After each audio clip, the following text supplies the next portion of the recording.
Eh bien, bonsoir à tous et bienvenue dans ce live crypto. Il nous a semblé opportun de faire une petite enfin voilà, une communiquer un petit peu et échanger avec vous sur ce qui se passe sur le monde des cryptos, parce qu'il y a effectivement un côté un petit peu crack, crise, bain de sang, ainsi de suite. Mais il faut savoir qu'il y a toujours des opportunités dans une crise. Et puis, c'est aussi l'occasion de faire un petit débrief sur ce qui s'est passé, de regarder quels sont les cryptos qui se sont comportés différemment des autres.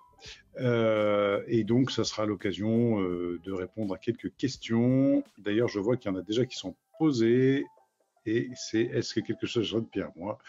Eh bien, on va répondre. Eric, bonsoir. On va répondre à ta question. Il n'y a pas de souci. On garde les questions et n'hésitez pas à les poser de toute façon. Donc, comme d'habitude, pour qui c'est pas le premier webinaire, on laisse 2 minutes, c'est énorme, aux retardataires pour nous rejoindre. Alors parfois, on a même des retardataires dans les présentateurs. Et puis, voilà. Et puis après, je vois que les participants sont en train d'arriver. Et oui, David s'est trompé. C'est pas le bon lien, David. Alors, il faut que je vois si je peux faire quelque chose. Ouais, hop là, ça y est, je te mets du bon côté. Voilà. Donc ça y est, je t'ai changé de côté, David. Donc tu pourras même alimenter ta caméra, allumer ta caméra pour venir rejoindre les gens qui s'affichent. Voilà. Je suis là. Donc, eh ben Bonjour. voilà, Bonjour avec David. une jolie barbe. Bon. Voilà, donc n'hésitez pas à poser vos questions. Normalement, vous avez un petit utilitaire qui vous permet de poser des questions. On a aussi un chat que l'on peut animer, sur lequel je vais mettre bonsoir à tous. Et on va parler, donc on va se présenter rapidement pour ceux qui ne me connaissent pas. Et puis ensuite, on va passer directement à la première partie qui est l'explication de quelques chartes. Et ensuite, on parlera un petit peu de Terra Luna. Et enfin, on passera vite à vos questions. Donc n'hésitez pas à les positionner, les questions. Ça sera sympa qu'on puisse y répondre. Voilà. Donc, Louis de Froissart, je suis gérant de Montaigne Conseil et Montaigne Patrimoine. Nous faisons de la gestion de patrimoine depuis 20 ans. Oui, ça va faire 20 ans en 2023. Ça commence à faire un petit peu quelques années. Et la crypto nous intéresse et nous titille depuis 2014, mais finalement, on a commencé à investir en 2019 et nous avons finalement décidé de nous former nous-mêmes et de conseiller nos clients depuis l'année dernière sur l'investissement en crypto actifs. Et voilà, et Lucas nous a rejoint. On essaiera d'allumer la caméra quand on prendra la parole. Voilà, donc je vais passer à David, donc dans l'équipe, comme ça va éviter qu'il se présente. Lucas et Emar sont là pour, voilà, Emar plutôt à la rédaction d'articles, et puis Lucas, lui, il a une autre fonction, c'est lui qui onboard tous nos clients, la petite cinquantaine qui nous ont rejoints. Et dans nos partenaires, nous avons depuis presque le début, même le début, hein, David et Grégoire de Bitcoin Avenue. Et donc, je vais laisser David présenter Bitcoin Avenue. Voilà, donc David Bistani, moi je suis CEO et cofondateur de Bitcoin Avenue. Alors on s'est rencontrés très rapidement après l'ouverture de Bitcoin Avenue en 2018 avec Louis pour parler des cryptos et de la gestion du patrimoine. Alors, pour vous expliquer, Bitcoin Avenue c'est une agence physique qui est située en Normandie, à Caen, et qui est spécialisée dans les solutions d'investissement en crypto. Donc en plus de notre activité de courtier, on essaye de faire beaucoup de pédagogie, d'accompagner nos clients au mieux pour leur donner tous les outils pour réussir leur stratégie d'investissement. Voilà, et donc Grégoire fait partie de l'équipe, et Grégoire est spécialisé plutôt dans l'accompagnement des clients. Alors, donc moi, je suis plutôt directeur financier et je conseille, on va dire, sur la constitution des portefeuilles et en effet sur l'accompagnement des clients. Ok, bah écoutez, merci pour cette présentation rapide. Je vais, moi, à mon tour, je vais partager mon écran. Donc, partager mon écran, je vais choisir. Il faut juste que je choisisse la bonne fenêtre. Partage, c'est ici. Je vais afficher là, voilà, ceci. Et normalement, vous devriez voir. Alors, c'est pas forcément celui-ci que je vais commencer à montrer. Voilà, on va donc faire un petit commentaire au départ de ce qui s'est passé sur les marchés. Donc, un petit dézoom. Depuis 2-3 ans, le marché de la techno, des valeurs technologiques, connaît une croissance assez extraordinaire et il est représenté par un indice américain qui s'appelle le Nasdaq. Nous avions attiré l'attention de nos investisseurs l'année dernière sur le fait que le Nasdaq était quelquefois un peu hors sol et avait une croissance un peu phénoménale et qu'un certain nombre de boîtes qui composaient cet indice étaient des boîtes qui ne gagnaient pas d'argent. Enfin, en tout cas, la très grande majorité des boîtes qui composaient cet indice ne gagnaient pas d'argent. C'était une bulle en fait qui s'est formée. Enfin, en tout cas, moi je l'analyse comme ça. C'était une bulle qui s'est formée, notamment parce qu'on avait beaucoup de liquidités qui avaient été amenées par les banques centrales. On a beaucoup parlé de la corrélation qu'il y a entre le Nasdaq et les cryptos. On peut dire qu'il y a beaucoup d'argent qui est arrivé sur les cryptos en même temps que l'argent arrivé sur le Nasdaq. Et du coup, quand les robinets de l'argent facile se ferment, eh bien, il y a des petites corrections. Alors, premier exemple, quand une entreprise ne gagne pas d'argent, si elle ne peut plus lever de fonds parce qu'elle brûle du cash tous les jours, et à un moment donné, sa valeur va baisser parce qu'elle est plus fragilisée par le fait que la Fed ferme les robinets. De l'autre côté, on peut dire qu'il y a, avec cette baisse de liquidité, donc cette baisse de l'effet de levier, des gens qui sont allés chercher de la liquidité sur ce qui était ouvert tout le temps, puisqu'il ne faut pas oublier que les marchés ouvrent à certaines heures, mais sur les cryptos, c'est open bar tout le temps. C'est open bar pour investir, mais c'est aussi open bar pour désinvestir. Donc finalement, le marché crypto amène une liquidité assez exceptionnelle pour un certain nombre d'investisseurs, qui peut expliquer parfois que ça soit plus volatile, parce que quand on a des mauvais réflexes de se désinvestir rapidement, sur les cryptos, on peut avoir l'argent sur son compte très rapidement. Donc c'est pour ça que ça peut expliquer un peu de volatilité. Alors qu'est-ce qu'on voit sur ce graphique? On voit quoi sur ce graphique? On voit les plus gros, enfin ceux qui se sont le moins mal comportés dans les 50 plus grosses capitalisations crypto. Quels sont les 10 moins mauvais ou les 10 meilleurs? Alors la partie du haut, vous voyez, c'est exactement les meilleurs, mais c'est la partie du haut, c'est sur les 90 derniers jours. Et la partie du bas, c'est depuis le début de l'année. Donc, est-ce que, David, ça t'amène un commentaire particulier sur ce premier chart, ce premier graphique par rapport à ces cryptos? Oui, complètement. On entend beaucoup parler de bear market ce matin même. C'est Jean-Luc Mélenchon, je crois, qui parlait d'un écrasement total des cryptos. Pour autant, je pense qu'après une année euphorique comme on a eu l'année dernière, c'est un petit peu normal quand même qu'on revienne sur des niveaux un peu plus cohérents, plus proches des valeurs fondamentales de ces différents coins. Donc ça me paraît assez logique qu'on revienne dans des prix plus raisonnables. Si on extrapole, c'est aussi le meilleur moment pour rentrer, je pense. En tout cas, on l'a vu l'année dernière, cette euphorie a amené beaucoup d'épargnants sur des actifs vraiment hyper volatiles qui leur ont coûté cher en ce début d'année. Bon, il y a eu plein de facteurs aussi qui font qu'on est revenu sur des prix un peu plus bas. Il y a eu le déclenchement de la guerre en Ukraine, même si je pense pas que ça ait fait bouger l'ensemble des marchés mondiaux. Donc voilà, pour moi c'est logique en tout cas, et on pourrait argumenter là-dessus ensemble, mais je pense pas qu'on soit dans ce qu'on appelle un bear market encore. Par contre, on l'est sur les valeurs techno, le Nasdaq, etc. Ça, je pense que c'est assez révélateur de voir qu'une action Netflix peut perdre 75% en à peine 6 mois. Pour les cryptos, pour autant, je trouve ça plutôt sain en fait de revenir régulièrement sur des niveaux plus cohérents. Tout ça, c'est à recouper aussi avec le cycle de 4 ans qu'on a sur le Bitcoin depuis le départ, donc qui est déclenché par le halving et qui correspond aussi à peu près aux dates d'élections américaines. Je trouve que le dernier cycle, enfin celui dans lequel on est, qui a démarré en avril 2020, est déjà plus cohérent, puisque les autres cycles étaient ponctués d'une bulle qui finissait par éclater avec des fortes chutes. Là, on a vu le Bitcoin et l'ensemble des actifs numériques monter en puissance en 2021 avec une réelle adoption. Enfin, je pense que c'était dû à une réelle adoption et des forts capitaux qui venaient sur les actifs numériques. Donc, c'est assez normal qu'on n'ait pas une bulle qui éclate. On revient petit à petit, progressivement, sur des niveaux plus cohérents. Et donc, c'est comme ça que je l'expliquerai en tout cas. Alors juste, moi, sur ces graphiques, je montrerai deux éléments classiques. On est sur un Nasdaq qui corrige d'un peu plus de 25%, entre 25 et 30%. Donc, on va regarder aujourd'hui quelles sont les valeurs qui sont globalement sur cette tendance. Eh bien, si on regarde sur les 90 derniers jours, par exemple, on va retrouver quand même à chaque fois dans les 10 premières, on va retrouver Ethereum et Bitcoin qui sont respectivement à moins 28 et moins 32. Et ici, si on regarde Bitcoin, on est à moins 38, c'est un peu plus, d'accord. Et puis Ethereum qui est à moins 47. Donc, ce sont des corrections qui sont fortes, mais il faut voir d'où on vient, hein. Il ne faut pas oublier qu'il y a 2 ans, on était sur quelques centaines d'euros sur Ethereum.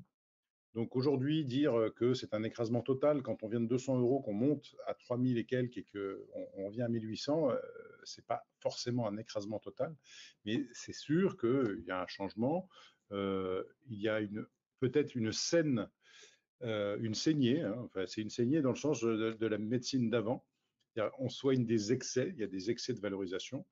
Nous n'étions pas super à l'aise avec des valorisations quand les gens nous disaient, bon, est-ce que je rentre sur le Bitcoin, on est à 50 000, combien je mets? Ben, j'ai dit, on va mettre un petit peu, parce que ça ne nous semble pas opportun d'aller mettre beaucoup sur ces niveaux-là. On est beaucoup plus à l'aise aujourd'hui pour mettre un DCA quotidien ou un DCA hebdomadaire sur ces niveaux-là. Je vais passer sur une autre diapo où on va parler là, par contre, des losers. Là, donc, on a pris les 50 plus grosses capitalisations et on a pris les 10 moins bons. Et là, de nouveau, David, je vais te demander un petit commentaire par rapport à ces losers en question. Alors, je découvre en même temps, donc je lis rapidement. On va quand même remarquer des scores étonnants, hein, parce qu'on a Polygon, par exemple, qui peut être étonnant, mais par contre, on a des éléments du métaverse hein, qu'on peut retrouver. Donc, on a aussi des mauvaises surprises par rapport à des gens qu'on pouvait penser comme Algorand, par exemple, ou par exemple Polygon, qui a une vraie utilité et qui a un vrai usage. Mais de l'autre côté, on a des choses qui nous étonnent moins, voire certains qui sont même plus dans les 50 premiers, qui étaient dans les 50 premiers et qui sont même plus. C'est ça. Alors oui, je pense qu'il y a certains tokens qui mériteraient pas d'être dans le top 10 losers. Je pense à Sandbox quand même, qui est un actif, je dirais pas encore fiable. C'est donc un actif qui est lié au metaverse. Donc on était en pleine bulle du metaverse aussi l'année dernière. C'est normal que ça corrige un petit peu plus que les actifs traditionnels entre guillemets. Oui, je suis assez surpris de voir Polygon, Algorand, même Avax, qui avait une super roadmap annoncée pour 2022. J'ai pas regardé récemment où est-ce qu'ils en étaient, mais je pense que c'est lié aussi au crash du Luna. Cosmos également, puisque c'est des technologies qui sont très proches et qui sont liées en fait. Donc possible qu'il y ait une perte de confiance qui les a amenés dans le top 10 losers. Et à mon avis, la perte de valeur s'est faite sur ces actifs-là, en tout cas Avalanche et Cosmos, très récemment, pendant le crash de Luna. Oui. Après Axie, Infinity, bon, là c'était monté tellement en flèche qu'il faut bien que ça corrige aussi violemment. Ça c'est le schéma classique. Filecoin était super bien parti. On en parle déjà beaucoup moins. Pourtant, le projet est hyper intéressant, même s'il y avait des projets plus anciens qui présentaient à peu près les mêmes types d'avantages. Tu peux juste faire un petit peu sur le FIL qu'on trouve ici dans le tableau du bas, et même dans le tableau du haut, d'ailleurs, en position 38. Quelle est l'utilité, la promesse, l'usage? Je vais laisser Grégoire, peut-être, qui doit mieux connaître ce projet-là. De mémoire, c'est pas un projet que j'ai étudié de près, mais comment dire, j'ai oublié ce nom. Il y avait un projet quasiment similaire. Siacoin, ouais, il me semble. Après, ils avaient chacun leurs différences, mais on parle surtout de stockage décentralisé. J'avais pas fouillé plus que ça sur ce. Je sais pas si tu avais étudié un peu. C'était un peu ça, la promesse, c'était de pouvoir stocker ces données, de pouvoir payer ce service de stockage en Filecoin. Et l'avantage, c'est que par rapport aux solutions standards, c'était quand même beaucoup moins cher, c'était intéressant. Après, oui, en 2021, le Filecoin, donc là, il est à 7,40 €. Il me semble qu'il est monté jusqu'à 120 ou 130 € dans l'année 2021. Enfin, pareil, il y a eu un excès et là, c'est en train de se dégonfler. Il y a Donc, plus un cloud décentralisé. Tout à fait, ouais, exactement, c'est ça. Et aujourd'hui, non, il n'y a plus grand-chose. Voilà. Donc, on peut aussi remarquer, en position 24, on a une boîte, un projet intéressant qui s'appelle Uniswap, qui a été largement copié par SushiSwap et d'autres. Uniswap, qu'on retrouve avec une très très forte baisse, mais là, on peut très bien le dire. En fait, c'est un swap, c'est une plateforme où on va échanger une crypto contre une autre. Et vous comprenez qu'avec tout ce qui s'est passé sur le Luna, et c'est le sujet d'après, Luna et Terra, on a un certain nombre d'intervenants dans ce système-là qui se sont retrouvés assez mal en conséquence de cet effondrement. D'ailleurs, on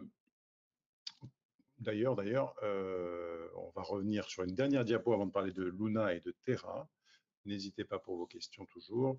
Les 25 premières capitalisations n'apportent pas tellement de surprises. Alors, on a enlevé les stablecoins, hein, mais vous pouvez remarquer quand même que on a une assez grande régularité dans les 10 premières capitalisations, avec toujours le clin d'œil du Dogecoin en dixième, qui est une monnaie un peu humoristique, et avec une communauté très fidèle, comme quoi certaines communautés pourraient créer des jetons et voilà. Et puis, pour moi, une véritable interrogation sur le 14, un Tron qui a tenu le choc de manière assez étonnante. Et je reviens sur la colonne des performances à un an. Vous pouvez remarquer que par rapport à il y a un an, et pour ceux qui s'en souviennent, en mai 2021, on était quand même sur des niveaux qui étaient assez élevés, en plein bull market, même s'il y avait une petite correction, puisque le vrai bull market avait monté jusqu'à l'introduction en bourse de Coinbase, et puis après, il y avait une première correction. Mais oui, on est sur des corrections qui ne sont pas non plus complètement délirantes, sur des niveaux de prix qui sont, pour nous, des niveaux d'entrée, pas forcément peut-être des plus bas, mais des niveaux d'entrée tout à fait cohérents pour une stratégie. Tron, qu'est-ce qu'on peut en dire sur Tron? Parce que moi, c'est vraiment une surprise de retrouver une certaine résistance de ce jeton. Alors, si je puis me permettre, bon, Tron, c'est concrètement un fork de Ethereum un tout petit peu différent, mais pas énormément. C'est beaucoup utilisé par la communauté chinoise, mais il faut voir que le prix n'a pas énormément varié dans une période de bull run où vraiment c'était la folie. Donc c'est normal que derrière la correction qui s'ensuit d'un bull run qui n'a pas vraiment marché soit quand même assez moindre que celle d'un avalanche qui a commencé à être à 2 $ et qui est monté jusqu'à plus de 120. C'est parfaitement logique. Donc ça ne représente pas forcément de la pérennité d'un prix d'un actif au final. D'accord. Solana en neuf paraît assez stable alors qu'il est passé par 200 $, un peu plus de 200 $. Et puis il y en a un qui avait montré une certaine résistance qui était EGLD, mais finalement qui a quitté le top 50. Donc, mais en tout cas, nous on garde un œil sur EGLD et ce projet Elrond, qui nous semble un projet à ne pas perdre de vue sur un écosystème financier décentralisé global. Je ne sais pas, qu'est-ce que vous en pensez? Je vous vois hocher de la tête, donc je pense qu'on est assez d'accord sur. Oui, c'est un projet qui est extrêmement dynamique de par sa communauté et en termes d'innovation aussi. Après, comme la plupart des projets prometteurs qui arrivent à galvaniser des communautés assez fortes, il y a toujours une montée en prix en fait de l'actif qui est très rapide, qui finit souvent par être corrigé aussi rapidement, et ensuite une prise de valeur constante qui correspond plus au développement réel du projet et les cas d'application qui se développent, etc. C'est un peu le cas de EGLD, dont on a entendu parler beaucoup, il me semble, fin 2020 et début 2021. Je doute pas qu'il reprenne sa place petit à petit dans le top 10 probablement. Je me permets encore également, c'est pour ça qu'on a spécifié la circulating supply et le total supply. On voit que, par exemple, Bitcoin a 21 millions de supply total, donc 21 millions de coins minables. Justement, la chose qu'il y a à dire sur eGold, c'est que la supply totale est vraiment ridicule. Elle est à peu près à 32 millions d'unités. Donc, ce qui permet une prise en valeur assez excessive par rapport à finalement sa capitalisation, justement du fait que finalement l'actif est très rare par rapport à d'autres, notamment à Tron ou au Dogecoin qui ont des supplies maximales beaucoup plus hautes. Voilà. Après ce premier parcours, et avant de passer à la suite, je vais arrêter le partage d'écran sur cette partie-là. On va revenir, hop là. On va revenir sur un sujet qui est Terra et Luna. Donc, il s'est passé il s'est passé des événements qu'on ne peut pas calculer dû au hasard. On pourrait plutôt dire qui ont été peut-être un petit peu organisés. Pour vous donner une idée, je pense que Aymar, vous allez nous présenter le fonctionnement de l'écosystème Terra Luna, que vous connaissez bien. Puis après, je vais laisser peut-être David et Grégoire revenir sur qu'est-ce qui s'est passé, sachant que la conviction que nous avons acquis une semaine après le pic de ce qui s'est passé, on a la quasi-certitude d'une attaque perpétrée et organisée, vu qu'il a fallu 4 milliards pour pouvoir amener cet écosystème au tapis. Aymar, oui. la parole. Alors, Terra Luna, c'était un écosystème qui était principalement basé sur le fait d'avoir son propre stablecoin. Un stablecoin, c'est un jeton qui évolue sur une blockchain et qui est indexé sur une valeur stable, soit le dollar pour le cas. Donc, il y avait une espèce d'interconnexion entre, d'une part, le réseau blockchain qui était Terra et qui fonctionnait grâce à l'actif Luna, et l'UST qui était directement stabilisé par un effet d'incitation avec les personnes qui hodlaient du Luna, qui détenaient du Luna. Donc l'idée étant que lorsqu'il y avait une forme de DPEG, donc que l'indexation commençait à diverger de $1, les personnes qui avaient soit de l'UST, soit du Luna en fonction du type de DPEG, donc s'il passait en dessous de $1 ou au-dessus de $1, eh bien ces personnes avaient le choix pour avoir une espèce de premium sur le changement d'actif. Par exemple, si l'UST passait en dessous de $1, eh bien on avait un potentiel premium à transformer nos Luna en UST pour pouvoir en faire remonter le cours. Je ne sais pas si je l'ai dit bien ou alors si c'est l'inverse, mais en tout cas, c'était ça le principe de base. Et il faut savoir surtout que la blockchain Luna, elle était principalement connue pour ça. C'était le cœur de son écosystème, c'était le stablecoin. Alors, je vais juste montrer un petit élément. Je vais juste repartager mon écran parce que c'est une chose qui nous a surpris quand j'ai je regarde juste la fenêtre que je suis en train de vous partager pour ne pas partager la mauvaise. Voilà, je suis sur Opera. Voilà.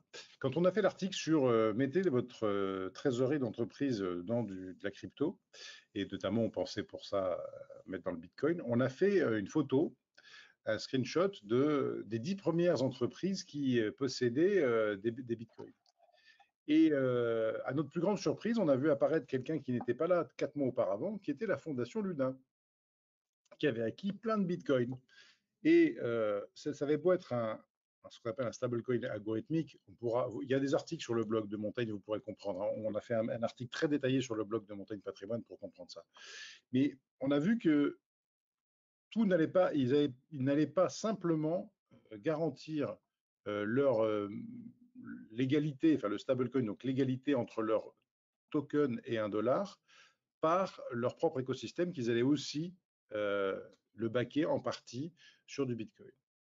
Et à mon avis, c'est une des deux faiblesses, ou peut-être une des raisons de l'attaque, c'est-à-dire que peu à peu, ils ont constitué un formidable trésor de guerre en Bitcoin, et que certains se sont dit qu'il y avait peut-être là quelque chose d'assez intéressant à aller acquérir à un prix raisonnable. C'est une, peut-être, des raisons de l'attaque. En fait, ce qu'il faut savoir, c'est qu'on s'est rendu compte, moi je les ai vus arriver là-dedans, et ils ont continué. Hein. Après ce screenshot, ils ont continué parce que je crois qu'ils avaient plus de, je me demande s'ils n'avaient pas 45 ou 50 000 ou voire 60 000 bitcoins à la fin, avant que l'attaque ait eu lieu. Voilà. David, je te laisse 80 000, reprendre. Ouais, pardon? Il me semble que c'était 80 000 bitcoins qui avaient été 80 acquis. 000. Le projet, c'était d'acquérir 10 milliards de dollars au total de bitcoin, justement pour stabiliser la réserve de valeur de l'UST. Malheureusement, ils n'ont pas eu le temps d'aller jusqu'au bout. Et donc ça doit représenter environ 2 milliards, ce qui avait été acquis, les 80 000 Oui, bitcoins. 2 milliards, ouais. 2 milliards, ouais. Malheureusement, ils n'ont pas suffi à sauver l'UST lorsqu'il a commencé à chuter. Donc après, oui, c'est bien d'avoir expliqué le fonctionnement de l'UST pour comprendre ce qui s'est passé. On est quand même assez sûr que c'est une attaque financière. Alors, c'est plutôt une bonne chose, parce que on a l'habitude de voir des attaques plutôt techniques, dues à des failles de sécurité ou des piratages. Là, c'était vraiment une attaque financière d'envergure qui a nécessité de mémoire 4 ou 5 milliards de dollars quand même, donc qui était risqué. À se demander ce qui l'a motivé. On ne sait pas du tout d'ailleurs qui est à l'origine de tout ça. Enfin, il y a des théories, hein, mais pour l'instant, on n'a aucune preuve. Et si Grégoire, peut-être, si tu veux expliquer un peu plus en détail. Sur une des fragilités du projet Luna, c'était que les UST étaient centralisés sur Encore. Donc Encore, c'était une plateforme qui permettait un rendement ça variait entre 19 et 20%. On savait très bien que c'était pas pérenne sur le temps, que le taux allait être modifié à terme. D'ailleurs, ils avaient commencé à voter des résolutions pour modifier le taux, pour l'adapter à la demande. Et en fait, donc ces personnes qui se sont retrouvées avec des milliards d'UST ont drainé les liquidités de la plateforme Encore. Et Encore devait centraliser dans les 70 à 80% des UST. C'était gigantesque. Ils ont retiré la moitié des UST qui étaient sur Encore. Et donc après, ça a créé un mouvement de panique et on a eu cette spirale où des UST ont été détruits pour générer des Luna et donc forcément le stock a grossi, la capitalisation est restée la même, donc le prix unitaire a diminué jusqu'à atteindre des prix, comme on peut le voir, hein, qui sont extrêmement bas. On est inférieur au centime actuellement. Et du coup, voilà, c'était ça le problème. C'était une des fragilités d'Encore et du projet Luna, la surcentralisation, on va dire, de l'UST. Si Encore n'avait représenté que 10-20% de la totalité des UST, ça n'aurait pas eu le même impact. Donc, les personnes qui ont attaqué le projet Luna avaient quand même une bonne connaissance, on va dire, du fonctionnement de ce protocole. Et donc, ils savaient très bien qu'à un moment donné, ça aurait amené le projet à vendre ses bitcoins très rapidement et en masse. Donc, ce qui veut dire que ce qui permet aux acheteurs de se positionner sur des prix, puisqu'en fait, ce qu'on a vu pendant toute cette baisse, c'est qu'on a vu que les acheteurs de bitcoin n'étaient pas des petits porteurs, mais plutôt ce qu'on appelle des baleines, donc des gros acheteurs qui ont fait des grosses transactions. Et puis, quand les gens disent il y a 40 milliards qui sont partis en fumée, non, c'est pas ça. Il faut savoir que les marchés financiers, c'est un jeu à somme nulle. C'est-à-dire que ce que perd quelqu'un, quelqu'un d'autre le gagne. Donc, en fait, on sait très bien qu'il y a eu des risques qui ont été pris, puisque les personnes ont fait des prêts, ont été short sur le Bitcoin. C'est-à-dire qu'ils ont pris un risque quand même de s'exposer sur plusieurs centaines de millions de dollars. Oui, voire même plus que centaines de millions, puisque l'enjeu qui a été pris, c'est un enjeu à 4 milliards. Donc, il faut comprendre que ce n'est pas par hasard que ça s'est passé, ce n'est pas un protocole qui s'est effondré de lui-même. Il y avait des fragilités, mais il y a eu quelque chose de perpétré, et je pense qu'on saura, in fine, qui est derrière tout ça. On le saura bien à un moment donné. Il faudra juste être un petit peu patient. Qu'est-ce que nous, on retire de tout cela? On retire deux choses, des certitudes et des questions. Les certitudes, ce sont des fondamentaux qui n'ont pas bougé. Bitcoin est toujours Bitcoin, la promesse de Bitcoin est toujours la même, et c'est pas parce qu'il y a eu cet effondrement de Terra Luna et qu'il y a eu cette vente massive de Bitcoin que tout s'est effondré. Bitcoin a une promesse, cette promesse est très claire, c'est depuis 2010 permettre de l'échange de valeurs entre deux personnes, pair à pair, donc peer-to-peer, sans tiers de confiance. Et ce système a montré sa solidité tant en période de hausse qu'en période de baisse, et il n'a jamais failli techniquement. Par contre, des choses qui ont été pluguées sur Bitcoin ont failli elles-mêmes, mais Bitcoin n'a jamais cessé de délivrer sa promesse. Ethereum aujourd'hui, je ne sais pas quel est le prix du gaz à l'heure où on parle, mais Ethereum, c'est pareil, est une plateforme de smart contract. Ethereum Virtual Machine continue de délivrer sa promesse technique. Ils auront d'autres, cette année, ils sont en train de faire un vrai changement technologique, mais là encore. Donc, pour nous, les fondamentaux des cryptos les plus anciennes et les mieux construites ne bougent pas.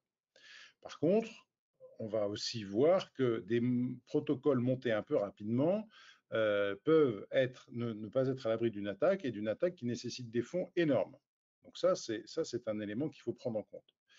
Après, on a un deuxième point, on a déjà parlé de la correction des valeurs, mais on a un deuxième point très important, c'est est-ce que cette attaque est liée à une problématique de réglementation?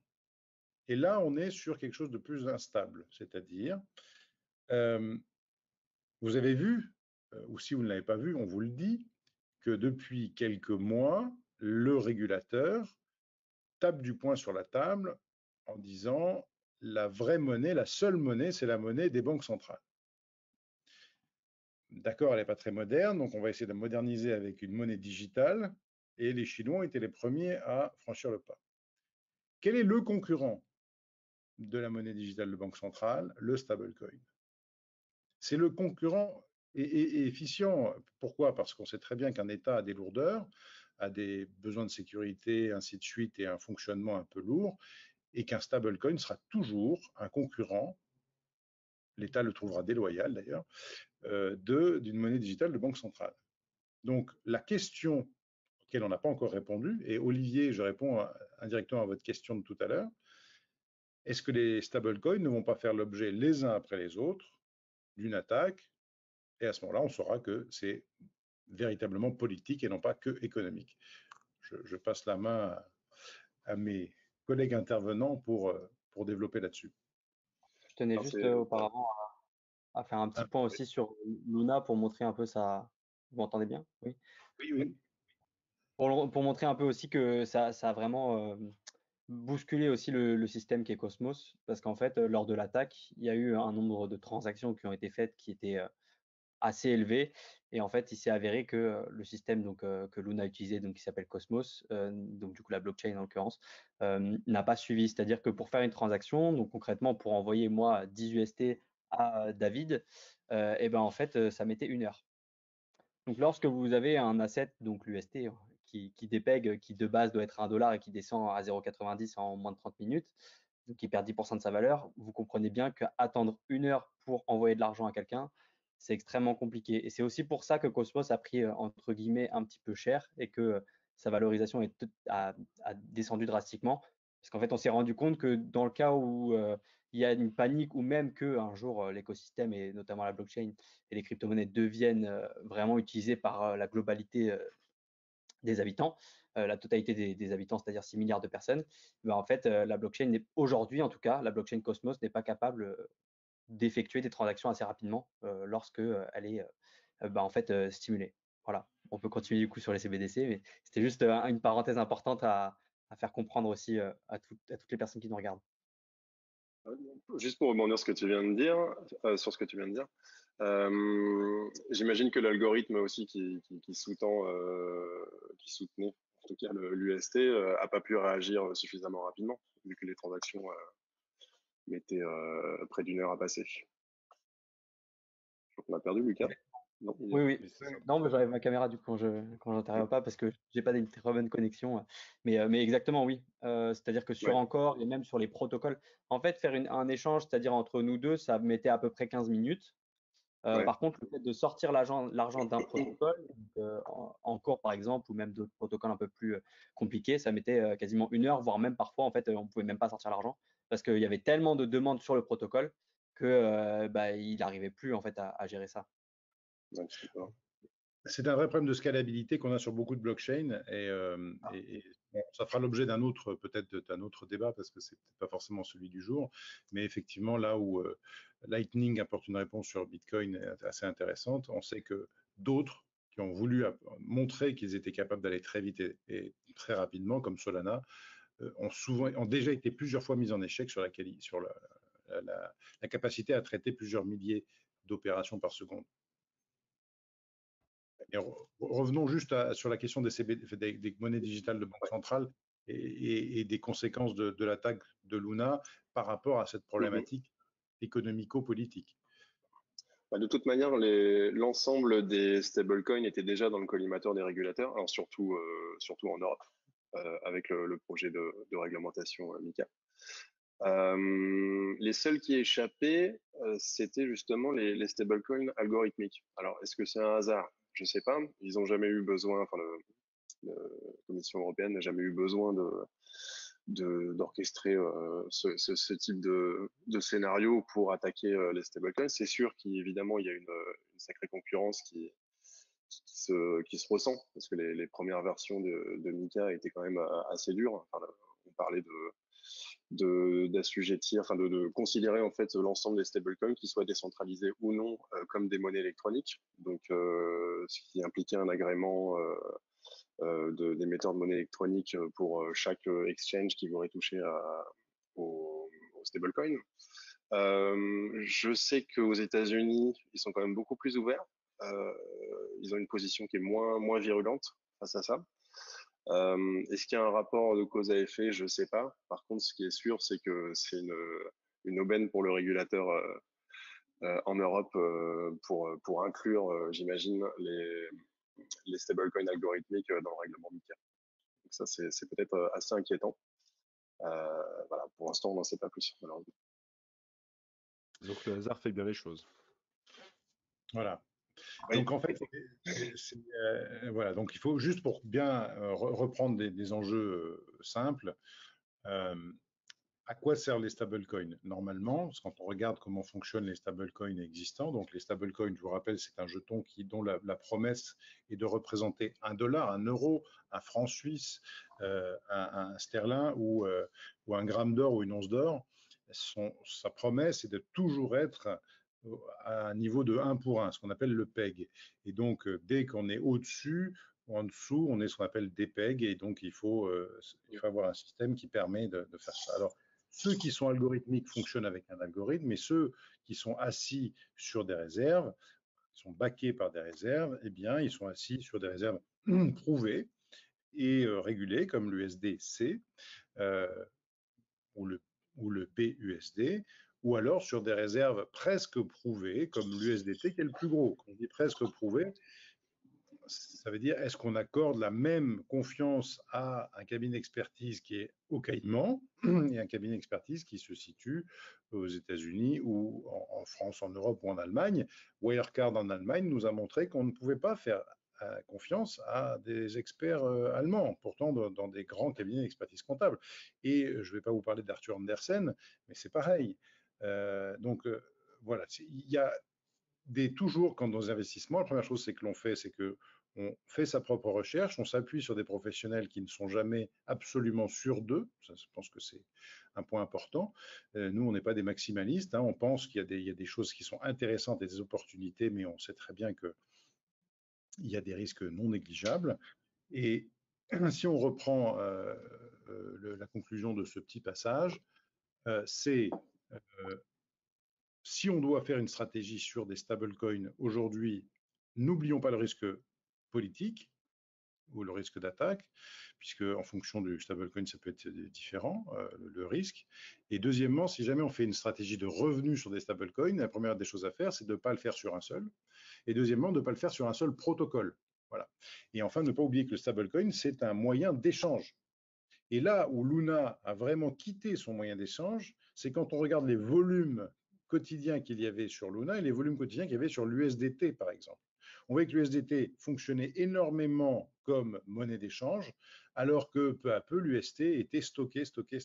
Et ce n'est pas son premier rôle. Le rôle, c'est un rôle où on puisse faire des échanges avec. Donc là, il y a eu peu à peu une déviation par rapport à la mission originale. Je vais repartager alors je prouve juste qu'il y a un problème des qualités de performance. Alors, sur la question, peut-être, tu les vois, David, les questions ou pas? Non, je crois pas. Alors, Bon, alors, j'ai bon, je elles la auraient garde, des réponses. on va la traiter, la question, juste après. Je vais juste faire un repartage d'écran sur, je vais vous partager CoinGecko. Pour ceux qui ne connaissent pas, CoinGecko est un site internet sur lequel on a des mines d'informations, vraiment des mines d'informations. Moi, j'aime beaucoup l'utiliser. J'espère que on va pouvoir, ça va s'afficher, voilà. Donc, j'ai une page sur CoinGecko qui est assez intéressante, sur laquelle je vous montre ici la prédominance de la monnaie. C'est-à-dire comment Bitcoin a vécu cette période. Vous voyez? Donc là, on est 10-12, c'est le pire du pire. Hein. Voilà, c'est là où on a vraiment l'écroulement, l'attaque. Donc, ça veut dire que Bitcoin a montré à ce moment-là une hausse de sa prédominance. Alors que de l'autre côté, Ethereum est resté, on va dire, globalement sur un 17-18%, c'est-à-dire que 17-18% de l'encours de toutes les cryptos est représenté par Ethereum, et globalement ici, entre 39 et 40% de l'encours crypto est représenté par Bitcoin, alors qu'il a représenté 100% au départ. Hein. Eh bien, vous voyez, dès qu'il y a eu un gros problème, on se rend compte que la correction s'est faite beaucoup plus sur les autres cryptos que sur Bitcoin, puisque si sa prédominance augmente, ça veut dire qu'il baisse moins que les autres. C'était juste la petite chose que je voulais vous montrer par rapport à l'ouverture aux questions. Et après, j'avais pas grand-chose à dire, si ce n'est, donc, ce que je voulais dire, ça c'était voilà, ça c'était pour vous montrer une petite chose intéressante aussi. Je terminerai là-dessus. Voilà, ça c'est la capitalisation totale du marché des cryptos. Vous voyez, on a eu un bull market qui s'est terminé en janvier 2018. Après, on a eu un marché baissier. Et puis, on a eu donc une grosse montée du marché en plusieurs étapes. Vous voyez. Et puis là, on a une correction du marché. Mais si je reprends un cycle de 4 ans, enfin, si on prend un cycle de 4 ans, hein, puisque sur Bitcoin, on pourrait prendre un cycle de 4 ans, eh bien, à ce moment-là, on va arriver ici. Et oui, on est sur un marché à l'époque qui était quand même, qui n'avait strictement rien à voir avec le marché actuel. Donc, dans les choses qui ne changent pas, c'est que Bitcoin reste un guide ou un driver du marché et qu'il ne faut pas oublier dans Bitcoin que nous avons tous les 4 ans une division par 2 de la rémunération des mineurs et que très souvent, les hausses ont lieu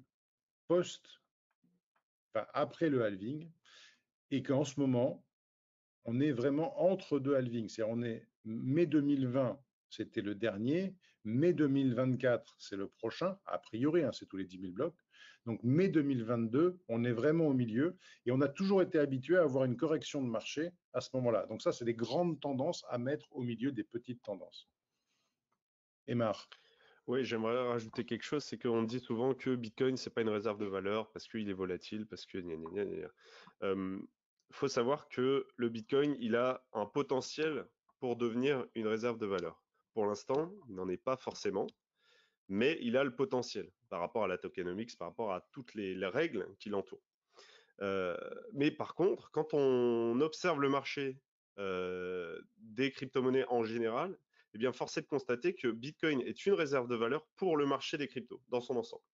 Donc, voilà, je voulais juste préciser ça, c'est que si on croit au potentiel de la blockchain, aux potentielles utilisations que va permettre la blockchain, notamment sur les paiements internationaux, sur les automatisations de paiement, sur l'automatisation des paiements de droits d'auteur, qui va être vraiment des choses, aussi le cloud décentralisé. Tout ça, c'est des innovations qui vont être permises justement par cette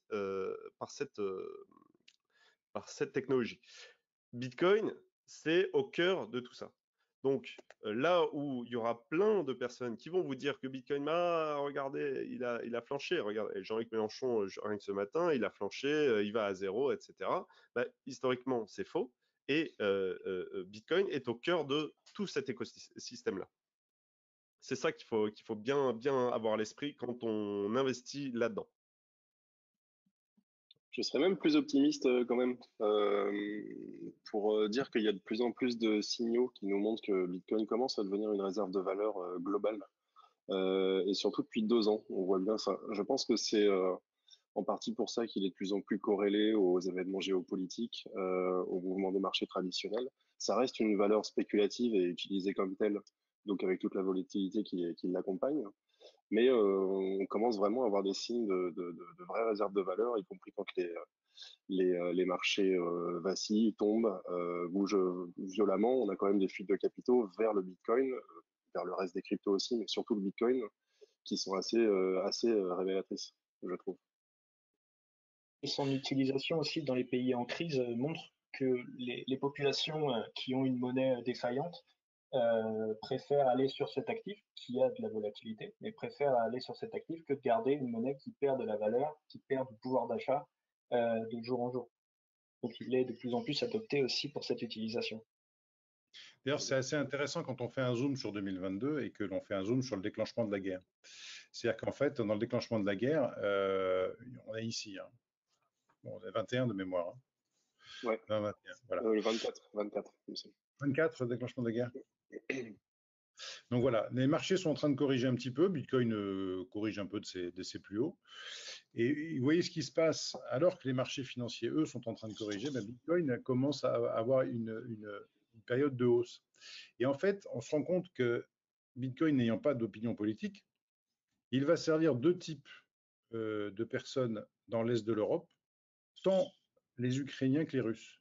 C'est-à-dire que les Ukrainiens qui doivent partir de chez eux peuvent vider leur compte, les mettre sur Bitcoin, avoir une clé, partir avec une clé Ledger ou les 24 mots, partir avec, et ils voyagent avec leur monnaie beaucoup plus facilement qu'avec des Napoléons ou des lingots d'or, et ils peuvent franchir plus facilement des frontières.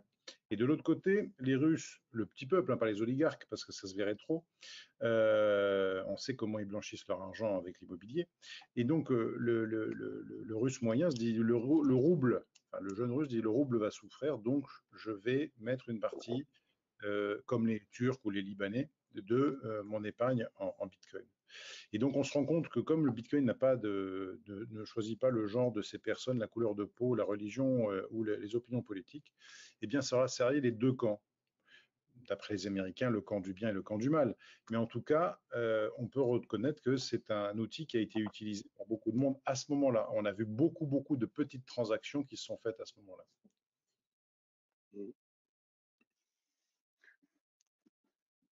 Voilà. J'ai une question de Karl qui nous dit: est-il prévu un indice de qualité et performance sur la capacité de traitement des opérations en période de stress? Ce qu'on appelle la scalabilité. Donc, je vais laisser mes spécialistes répondre, c'est-à-dire que en période de stress, c'est là où la rapidité, enfin la capacité de gérer plein de transactions, elle est super utile. Hein. Stress à la hausse comme stress à la baisse. Un indice, malheureusement aujourd'hui, on sait plutôt de la science expérimentale. Je m'explique, la science fondamentale et expérimentale. Fondamentale, c'est en théorie, ça marche. Expérimentale, c'est quand je suis confronté au stress, comment ça se passe. Voilà. Donc là, est-ce que Solana a essayé de montrer qu'ils étaient super bons et ils ont quand même planté 2 fois lors des tests. Ouais. Solana... La recherche de scalabilité fragilise aussi la sécurité des réseaux. Et c'est une des raisons pour lesquelles on ne peut pas augmenter la capacité des réseaux comme ça. C'est d'ailleurs pour ça que le Bitcoin Cash est apparu.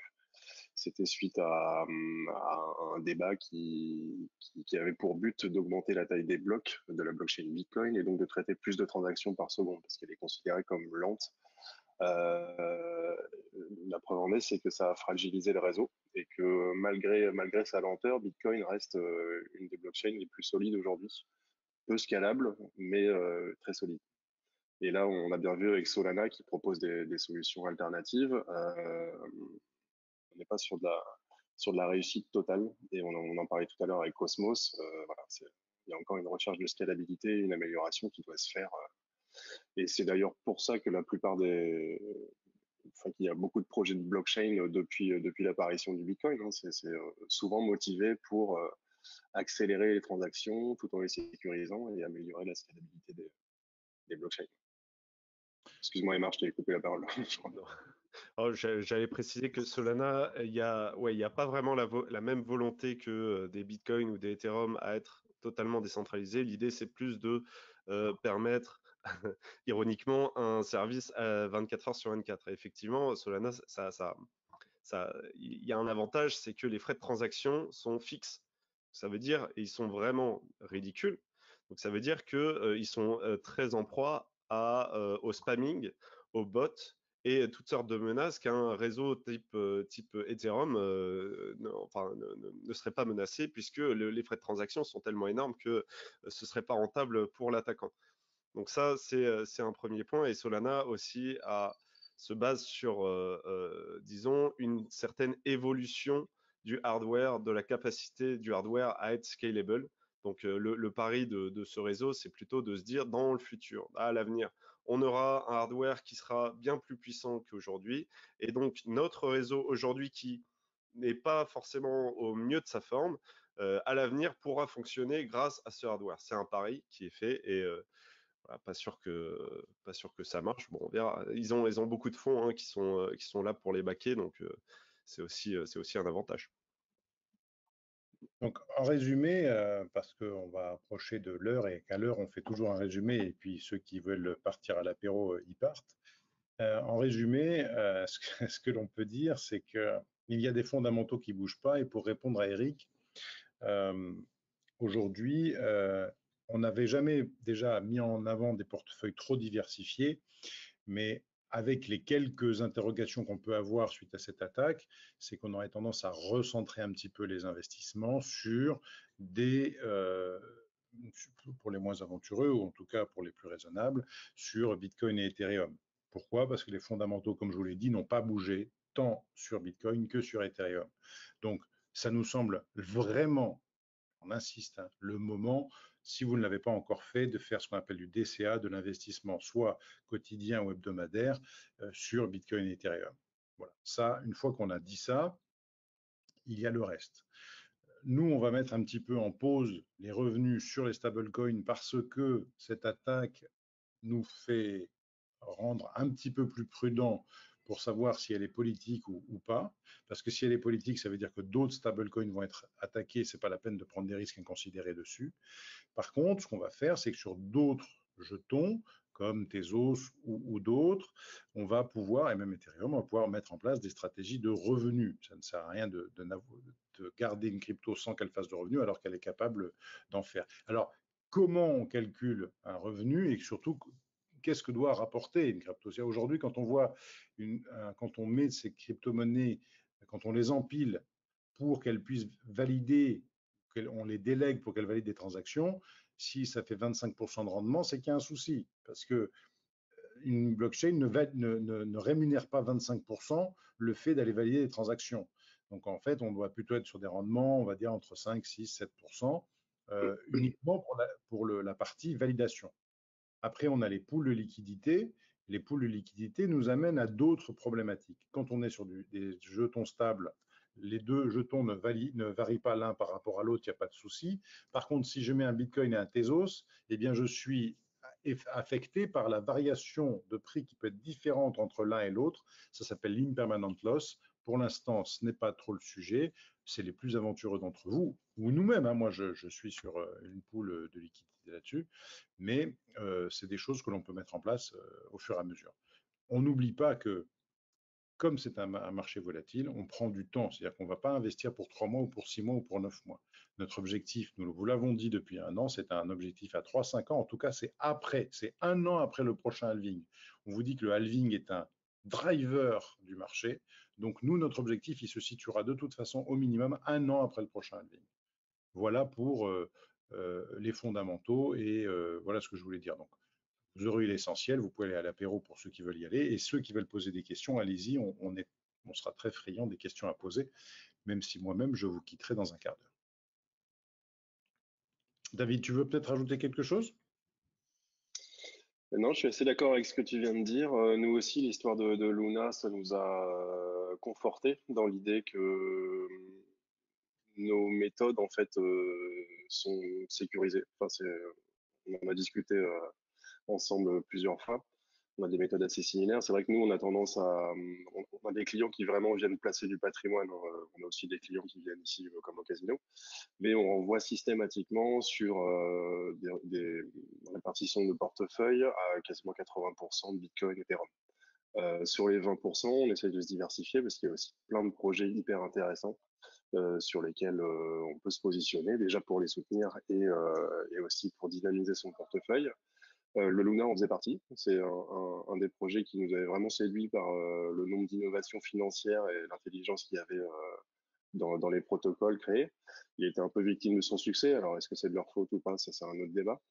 Mais voilà, restons sur les fondamentaux. On est déjà sur un investissement qui doit être considéré comme à risque. On est sur des performances, même sur Bitcoin et Ethereum, qui sont assez astronomiques. Inutile d'aller prendre plus de risques en s'exposant trop à des protocoles, des actifs qui n'ont pas encore fait leurs preuves, qui n'ont pas été suffisamment éprouvés dans le temps. Et voilà, on est sur les mêmes types de méthodologie, en tout cas pour le conseil client. Et on a vu l'année dernière, avec l'euphorie de marché, que tout le monde cherchait à mettre des sommes considérables sur du Shiba Inu, sur du Doge, qui sont des projets qui n'ont aucun fondamentaux. Nous, on continuait de dire aux gens, à nos clients, bah, écoutez, positionnez-vous plutôt sur le Bitcoin, l'Ethereum. On avait l'impression de passer un peu pour je sais pas, pour un manque de courage, on va dire. Je crois que l'histoire nous a donné raison au final, et donc c'est dans ce sens-là qu'on va continuer aussi pour conseiller nos clients, en tout cas, en termes de stratégie. On travaille avec Bitcoin Avenue, notamment pour un service qui est très, très agréable, c'est que les clients qui choisissent notre abonnement se voient offrir une clé Ledger. On leur explique comment initialiser leur clé. Bien sûr, on ne garde pas les 24 mots, c'est évident. Et ensuite, quand des achats se font one shot, eh bien, on a un accord avec Bitcoin Avenue. Donc, c'est eux qui font la transaction sur les ordres que vous leur donnez directement. Et comme on vous a fait initialiser les comptes avec les clés publiques sur votre ledger, eh bien, directement, vos fonds arrivent, entre guillemets, même si techniquement, c'est pas ça, mais vos fonds arrivent directement sur votre ledger. C'est une fois que vous avez passé votre ordre par mail, vous voyez arriver vos fonds sur votre ledger. Et ça, c'est quand même bien pratique. Notamment, ça vous évite vous-même des petites problématiques comme le front run. Voilà. Je ne sais pas si s'il y a une question, si vous m'encouragez à vous expliquer ce que c'est que le front run, je vais vous l'expliquer. Mais il faudrait que j'ai des encouragements parce que je ne veux pas vous perdre non plus. Mais l'avantage aussi, c'est de savoir acheter parce qu'on se rend compte que, mis à part les frais très bas que nous ont fait Bitcoin Avenue pour nos clients, il y a aussi une capacité d'acheter. Savoir acheter, c'est aussi un savoir-faire. Allez, c'est très facile. Oui, Robin, il sait ce que c'est, donc il n'y a pas besoin que je lui explique. Mais donc, si vous voulez savoir acheter, sur quelle plateforme je vais, là où il y a des frais et comment je positionne un ordre. Voilà. Et le front run, c'est quelque chose que les gens ne voient pas sur les marchés classiques. L'autre jour, j'intervenais à une conférence appelée Time to Decrypt, et il y avait quelqu'un qui expliquait qu'il faudrait absolument réguler avec un système centralisé l'achat de crypto-monnaies parce que c'était pas comme dans le système classique ou dans la finance classique, il n'y avait pas ce genre de problème. Non, je lui ai dit, c'est pas possible, vous pouvez pas dire ça, vous pouvez pas mentir effrontément à ce point-là. Vous avez du trading haute fréquence qui est capable de manipuler les cours, notamment sur la dernière heure de cotation. Vous avez des algorithmes qui font passer des ordres et ils les annulent au dernier moment, ça fait bouger les marchés. Et vous avez vous-même sur la dernière heure de marché souvent des prix qui sont pas très cohérents et des gens qui font la marge sur votre ordre. Donc, ce qui se passe dans le front run, c'est exactement pareil. C'est-à-dire que vous dites, je voudrais changer mon stablecoin dans un jeton. Imaginons que je veux acheter de l'Ethereum et j'ai du stablecoin. Eh bien, on me dit, pour que votre transaction passe vite, qu'est-ce que vous acceptez comme tolérance dans la transaction? Voilà, ça s'appelle le slippage. Et vous dites, bon, je vais mettre 0,5. Et là, vous voyez que votre transaction, elle ne passe pas tout de suite. Première chose à faire, soit on augmente les frais de transaction, pas forcément ce qu'il y a de mieux à faire, soit la première chose, par paresse, on dit, bof, je vais mettre un slippage de 2%. J'accepte d'acheter à 2% près. Et c'est là que le petit algorithme de front run arrive, il dit, tiens, je peux acheter 1,8% moins cher et revendre 1,8% plus cher à ce petit Pékin qui n'a pas très bien compris que le slippage, on ne le met pas à 2% en ce moment. S'il avait mis 0,3, ça serait passé pareil. Et c'est lui qui prend la marge, voyez. Donc, il y a des gens qui sont très forts en disant, ouais, moi je fais tout seul. peut-être que des professionnels peuvent vous aider à gagner dès le départ. Je l'ai bien expliqué. Enfin, tu peux dire que je l'ai mal expliqué, hein, David, hein. Non, non, franchement, c'est ça. Pas évident à expliquer comme notion. Voilà. Et ouais, pour compléter sur le slippage, il y a certains tokens qu'on nous a demandé l'année dernière complètement exotiques où il faut augmenter la tolérance à 40 ou 50% pour avoir n'importe quoi. Donc, oui, c'est te dire la liquidité du marché. D'accord. Bah, à partir du moment où il y a de moins en moins de liquidité, il y a de plus en plus de risques, hein, c'est évident, parce que s'il n'y a pas de liquidité pour rentrer, je dis pas là, pour sortir, ça va être bien pire, quoi. Ouais, c'est sûr. Avez-vous des questions, chers amis, puisqu'il y a encore quand même un certain nombre il y a 13 présents parmi nous, donc si jamais il y avait des questions, il ne faut pas hésiter à en poser. On sera très heureux d'y répondre si vous en avez.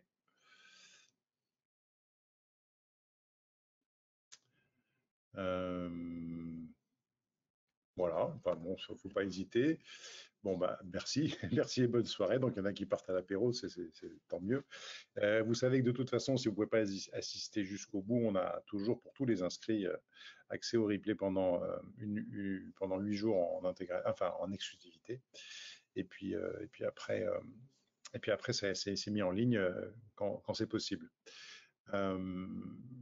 Un mot de la fin, David ou Grégoire, est-ce que vous voulez ajouter quelque chose que je n'aurais pas abordé, une information à partager? Pas nécessairement. Merci pour l'invitation, déjà. Oui, merci déjà. Depuis le temps qu'on discute de tout ça, c'est sympa de faire un live ensemble. Je sais pas, Grégoire, peut-être des choses à rajouter? Oui, sur le marché, bah, juste rappeler que il faut pas oublier que le Bitcoin était à entre 8 et 10 000 dollars en octobre 2020. Alors aujourd'hui, c'est vrai, on a subi une baisse d'à peu près 60% depuis le top de novembre, mais on reste sur des niveaux 3 fois supérieurs à ceux qu'ils étaient il y a même pas 2 ans. Voilà, il faut toujours faire un dézoom quand on connaît des périodes de forte baisse, faire un dézoom et regarder que sur 2 ans, 3 ans, en fait, on reste sur des actifs qui ont des performances exceptionnelles. Il faut pas s'inquiéter de baisse. C'est vrai qu'on a un contexte macro qui est pas forcément très favorable. Bon, je pense pas que ça va durer. Faut toujours s'accrocher, on va dire, hein, sur des marchés aussi volatiles et ne pas s'inquiéter. Voilà, c'est ce que je dirais, un petit mot d'encouragement, on va dire, pour des personnes qui ont peut-être subi cette période, mais d'une manière pas très agréable, je pense. Allez, on va terminer par un petit tiercé. Qu'est-ce que, en dehors de Bitcoin et d'Ethereum, vous pourriez recommander? Je me lance. De mon côté, pour une question d'infrastructure, je mettrai un petit peu de BNB, plutôt quelque chose de défensif. Je mettrai du Matic parce que je crois beaucoup à cet écosystème, même si Matic c'est quelque chose qui est dans l'univers d'Ethereum, mais je l'ai beaucoup utilisé moi-même pour faire des transactions. Et puis pour terminer, mon petit préféré qui sera Tezos. Voilà mon tiercé. À vous, je passe le micro à Emar et puis après on passera la micro à nos super spécialistes. Moi, je reste sur les fondas, donc Bitcoin et Ethereum à 100%. Et mon petit préféré à moi, c'est Algorand, mais personne n'en parle. Et voilà. Donc je suis le seul à le connaître finalement. Oui. Moi, il y a encore une semaine, j'aurais dit Luna dans le tiercé. On va éviter maintenant. Donc Bitcoin, Ethereum, rien en particulier. Avax, moi je trouve le projet assez intéressant. Et le BNB surtout, ouais. BNB Avax, voilà. Bon, ben, pas mal. Et Grégoire? Bah, c'est vrai, pareil, Bitcoin, Ethereum. Ensuite, pour la diversification, j'aime beaucoup Atom, ce que propose l'écosystème. Je trouve ça très intéressant.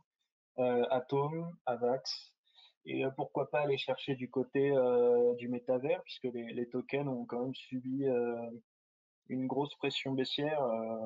Bon, ça c'était normal, hein, vu la hausse qu'ils ont connue en septembre, octobre l'année dernière. Donc pourquoi pas aller chercher du Sandbox ou du Decentraland. D'accord. Lucas? Alors moi, pour ma part, Tezos, toujours, hein. On lâche pas, même si pour l'instant, ça ne nous a pas donné raison. Je crois qu'au prochain bull market, je serais bien content d'en avoir. Un peu de Bitcoin, mais c'est vraiment 20% du portefeuille, hein, vraiment maximum. C'est pour faire plaisir à Louis. Et le reste, parce que j'aime bien Emar, un peu d'Elrond Gold aussi. Et Ether, bien sûr. Voilà. Oui, on a pas dit Elrond, oui, oui, on l'a mis comme ça. Enfin, moi, il y a une dernière question d'Eric. Eric qui nous demande, dernière question sur la régulation. Est-ce sérieux de penser qu'une banque centrale ou la Banque de France pourrait lancer une crypto? C'est pas que c'est sérieux. Non, non, c'est dans leur projet. C'est très Ça va clair. se faire, ouais. Voilà, c'est-à-dire que alors ce ne sera pas la Banque de France, hein, ça sera la Banque centrale européenne qui a déjà un projet dans les cartons et ça peut avoir des côtés très positifs, hein. En tout cas, je ne m'exprimerai pas dessus. Par contre, moi, je m'exprimerai sur les côtés négatifs. C'est-à-dire que ça peut faire une monnaie fondante.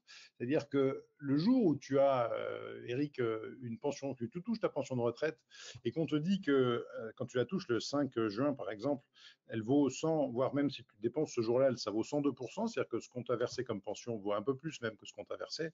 Mais que dans 3 semaines, cet même argent qu'on t'a versé, si tu ne l'as pas dépensé, il vaut plus que 98 ou 95% de la somme qu'on t'a versée, ce qu'on appelle le concept de la monnaie fondante. Ça peut avoir un intérêt pour la banque, mais pas pour la banque centrale, mais pas forcément pour toi.